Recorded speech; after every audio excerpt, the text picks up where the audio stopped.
Labrīt, 9:35 minūtes. Parunāsimies ar Marku Rīvu. Jā. Pareiz, Valdi, jā. Jā, labrīt. Labrīt, Marku. Labrīt. Es redzēju tev vakarā televīzijā. Es saprotu, tev vēl diezgan vakars beidzās. Ja tu biji žūrijā šoreiz tajā koru konkursā. Tas bija tik ļoti patīkams sajūta. Bet arī tāpat laikā ļoti satraucoši, jo vērtēja cits cilvēks. Par ko jūs runājat? Es runāju par koru kariem.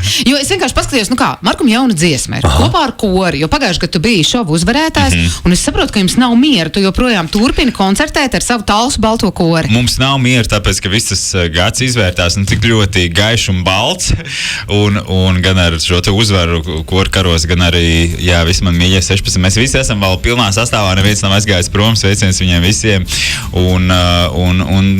to nevar tā tik vienkārši atlaist, pazaudēt, vai arī negribas vienkārši tā, lai tas viss beidzās, jo tagad, redz, sākās koru kari, jaunā sezona. Kas latviešiem ir ar to koru dziedāšanu? Man liekas, tas ir mums tāds ģenētisks kaut kāds tāds kods iekšā no tās vēstures momentiem, un man liekas, tā jau ir tik forša tradīcija, kas ne tik daudz nācijās ir pasaulē. Zin kā, man jau liekas, ka tur ir ļoti vienkārši. Jā, nekas slikts nenotiks, ja es dziedāšu šķībi, jo neviens nezinās, ka tas esmu es. Es domāju, ka netik traki, tāpēc, ka arī šajā tās baltajā korī tur jau, man liekas, katru balss ir svarīga un katru var dzirdēt, arī iet viņš tur kaut ko šķībi dūts. Tas ir tādiem mazākiem koriem, bet par tavu kori, un tev man jāteic, ka es esmu, man liekas, pirmoreiz redzēju, kā ļaudis koru pavadībā dejo ballītē, jā, tad bija.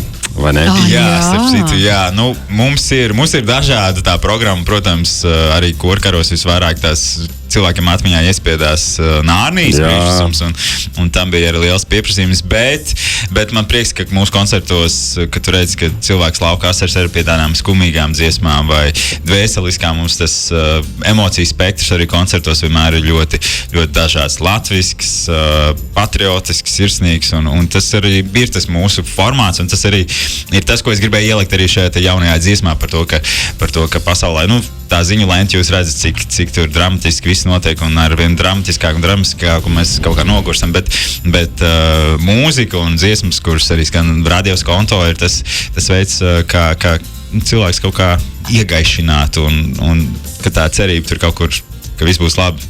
Markus nedaudz iegaišinās, to visu atmosfēru, kas ir mums šobrīd dziesma.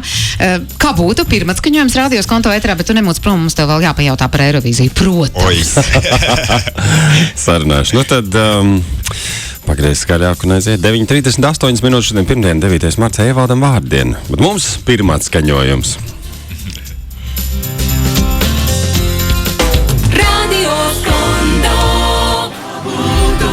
Markus Rīva un Tāls baltais kors kā būtu. Elvija raksta, absolūti satriecoša dziesma, tirpiņas skrien, satriecoša, sveiciens Markum un korim. Paldies, Mīš, sveiciens atpakaļ arī visiem. Es saprotu, dziesmai gan tavi vārdi, gan tava mūzika. Pēc brīža par to vairāk, ja? Aiziet, 9:42. Labrītiņ. 9:44 minūtes mūsu šī rīta ciemiņš Markus Rīva. Mēs tikko noklausījāmies tavas dziesmas pirmatskaņojumu un ļoti brīnišķīgas atsauksmes no mūsu klausītājiem. Paldies vārdi. Tava mūzika un tavi dziesmas vārdi. Jā, kaut kā pašam vienmēr gribas rakstīt to mūziku un ne tikai sev, bet jau arī tā mazliet domāt par to, kā to kori un tos savus 16 draugus arī kaut kā iekodēt arī tajā dziesmā. Cik viņš jauki saka 16 draugus? Iedomājies, ka tu esi kļuvis par kormūzikas autoru, ja? Un žēl, ka Eirovīzijā nevar 16 cilvēku, 17 būtu skatos, ne? Tas gan, jā. Kas tur ir tas noteikums? Cik cilvēku būtu skatās? 6 cilvēku skatās. Markus, protams, bija jautājumi no mūsu klausītājiem. Dzīvnieki nevar būt? Nevar būt arī dzīvnieki. Mums bija jautājumi no mūsu klausītājiem par to, vai Markus piedalīsies nākamgad Eirovīzijā. Nē, pēc šī gada veiksmīgā starta, kurā es dabūju otro vietu. Kā tu dabūji otro vietu? Kopā ar grupu Kaut Kaili. Jo viņi savā priekšnesumā bija izprintējuši tādu avīzi, kur bija Markus Rīva un Bigger Than This. Bigger Than This. Tu tomēr iespraucies. Ja? Kaut kā pašam pat īstumā nezinot, es tikai uzzināju no sociālajiem tīkliem pēc tam. Bet es domāju, ka cilvēkiem un sabiedrībai nav jāsatraucas. Markus Rīvs šobrīd ir tādā ļoti kreatīvā periodā, gan šī te jaunā dziesma, gan arī top daudzas citas. Jau esmu tagad ierakstījis kāds 4 solo dziesmas arī latviski, un tad top jauns albums latviešu valodā. Tas arī ir tāds tāda jauna vēsma, man šķiet, tavā Jā, jo grāmatvedē. iepriekšējais latviešu tāds albums, es pat neatceros, kad iznāca pirms pāris gadiem, un iepriekšējais albums kā tāds bija angliski, un deju mūzika un plata, tad arī šis te koru karu tas skanējums arī kaut kā gan būs tajā albumā, gan arī, protams, citas dziesmas. Un par Supernovu tādā sakrā es domāju, ka tas radošais kods tagad šobrīd aktīvi ģenerējas, un es ceru, ka arī tur varbūt kaut kas tiešām labs uzģenerēsies, par ko varēs balsot nākamgad. Sarunājuši. Jā, un tad tev varbūt nebūs kors, bet sekstets, piemēram, jā? Jūs būsiet sekstets. Jā, tāda mini-versija. Tas ir Gunča raksta.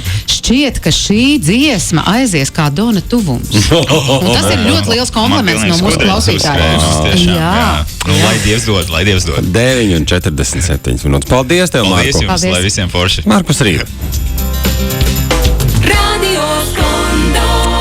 Un Emija Vaihaus bez 13:10.